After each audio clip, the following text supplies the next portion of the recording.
नमस्कार मित्रांनो मराठा समाजातील आर्थिकदृष्ट्या दुर्बल घटकातील बेरोजगारी कमी करण्यासाठी आणि त्यांच्या उद्योजकतेला चालना देण्यासाठी तरुणांना आर्थिक सहाय्य पुरवून त्यांना स्वयंरोजगाराच्या संधी उपलब्ध करून देण्यासाठी दिनांक 27 नोव्हेंबर 1998 रोजी महाराष्ट्र शासनाच्या वतीने अण्णासाहेब पाटील आर्थिक मागास विकास महामंडळाची स्थापना करण्यात आली. मराठा समाजातील तरुणांना व्यवसायासाठी लागणारी भांडवली मदत पुरवून त्यांना स्वावलंबी बनवणे हा मुख्य उद्देश या महामंडळाचा आहे. महामंडळामार्फत अल्प व्याजदर कर्ज सुविधा, अनुदानावर आधारित आर्थिक योजना, तरुणांना प्रशिक्षण कार्यक्रम, व्यवसाय मार्गदर्शन, व्यावसायिक योजना अशा आर्थिक विकासाच्या योजना राबविल्या जातात. अण्णासाहेब पाटील आर्थिक मागास विकास महामंडळाच्या योजनांचा लाभ घेण्यासाठीची कार्यपद्धती पुढीलप्रमाणे: 1. आधार कार्ड. आधार कार्डला मोबाईल नंबर लिंक केलेला असावा, त्याचबरोबर अर्जकर्त्याचा स्वतःचा ईमेल ID असावा. 2.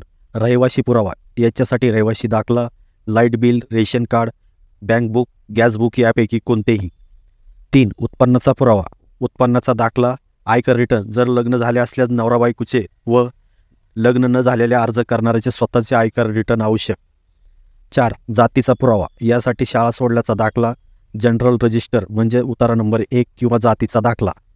5. लग्न झालेल्या महिलांसाठी PAN card, marriage certificate, gazette आवश्यक. 6. एक पाणी प्रकल्प अहवाल. याचा नमुना वेबसाईटवर उपलब्ध आहे.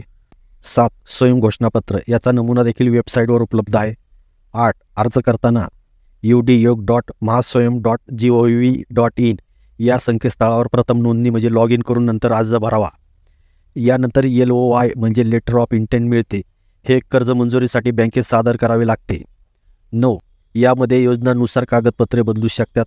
अधिकृत आणि अचूक माहितीसाठी महामंडळाच्या अधिकृत संकेतस्थळास भेट द्या किंवा जवळच्या जिल्हा कार्यालयात संपर्क साधावा.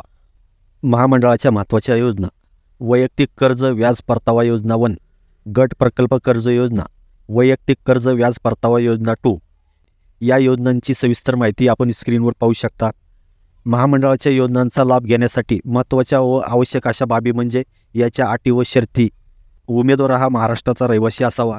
अर्जदाराचे वय 18 ते 60 वर्षाच्या दरम्यान असावे.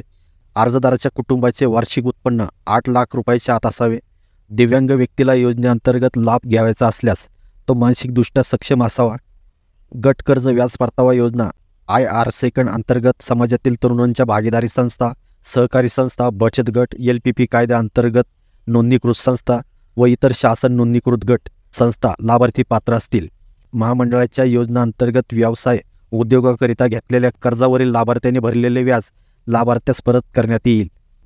आणि सर्वात महत्त्वाचं म्हणजे यासाठी अर्ज कुठे व कशा पद्धतीने करायचा, यासाठी udयोग.mahaswayam.gov.in या महामंडळाच्या अधिकृत संकेतस्थळावर अगोदर नोंदणी म्हणजे लॉग इन करून अर्ज करावा. योजनेचा लाभ घेण्यासाठी अर्जदाराला ऑनलाईन अर्ज करून लेटर ऑफ इंटेंट LOI घेणे आवश्यक. बँकेने कर्ज मंजूर केल्यानंतरच कर्ज मंजुरीबाबतची आवश्यक सर्व माहिती संबंधिताने महामंडळाच्या संकेतस्थळावर भरावी.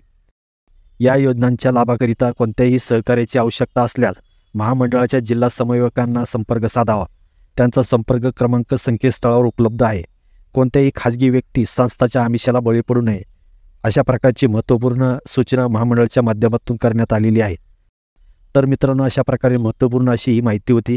ही माहिती नक्की आपल्या जवळच्या मित्रांना शेअर करा. परत भेटू नवीन व्हिडिओमध्ये. धन्यवाद.